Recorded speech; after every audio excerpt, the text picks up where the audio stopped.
സ്വർണ്ണവിലയുടെ ചരിത്രം നമുക്ക് പെട്ടെന്ന് നോക്കാം.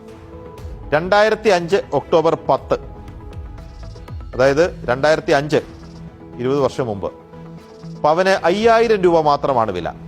2008 ഒക്ടോബർ 9 ആയപ്പോഴേക്കും ഇരട്ടിച്ചു, 10000 രൂപയായി ഉയർന്നു ഒരു പവന്റെ വില. ഒറ്റ വർഷം 2011 ഓഗസ്റ്റ് 19 ആയപ്പോഴേക്കും വീണ്ടും ഇരട്ടിച്ചു, 20000 രൂപ. 2019 ഫെബ്രുവരി 20, 25000 രൂപ.